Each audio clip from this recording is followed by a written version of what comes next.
असल्याची माहिती समोर आली।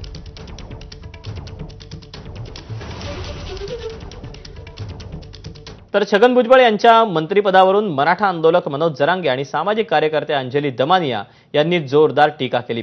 भ्रष्ट व्यक्तीला मंत्रिमंडळात स्थान का देता असा सवाल अंजली दमानिया यांनी सरकारला विचारला। धनंजय मुंडेंविरोधात लढले, ते बाहेर पडले, तर पुन्हा आता छगन भुजबळांना डोक्यावर परत आणून बसवलं गेलंय, तर आता मी लढावं की नाही अशा सध्या माझ्या पुढे हे मोठं प्रश्नचिन्ह आहे। आणि त्याच्यावर मी आज संध्याकाळी खरंच एक भूमिका घेणार आहे। आज संध्याकाळपर्यंत मी पत्रकार परिषद घेऊन याच्या पुढे मी लढणार की नाही, की आता हा लढा सोडून द्यायचा, याच्यावर मी आज संध्याकाळपर्यंत विचार करून भूमिका घेणार आहे आणि खरंच काय ते ठरवणार आहे। कारण आता खरं कंटाळा आला, म्हणजे त्रास होतो, राग येतो आणि आपण कशासाठी लढतोय असा प्रश्न देखील पडतोय। अजितदादा जाणून बुजून असं का करतायत हा प्रश्न निर्माण होतोय, पण मला याच्यातून 100% वाटतं की ह्यो छगन भुजबळला काय दिलंय म्हणता, आता तुम्ही याला तात्पुरतं नादी लावलं दिसतंय चॉकलेट बहुतेक।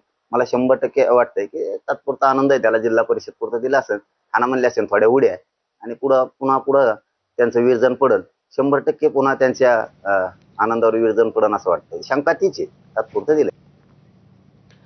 भुजबळांच्या एंट्रीमुळे नाशिक जिल्ह्यात पालकमंत्री पदाची स्पर्धा वाढणार आहे। नाशिकमध्ये शिंदेंच्या शिवसेनेचे मंत्री दादा भुसे आणि भाजपचे मंत्री गिरीश महाजनांच्या मध्ये रस्सीखेच सुरू होती।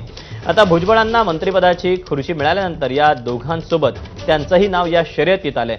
आगामी कुंभमेळ्याच्या पार्श्वभूमीवर पालकमंत्रीपद कोणाला मिळणार याची आता उत्सुकता आहे।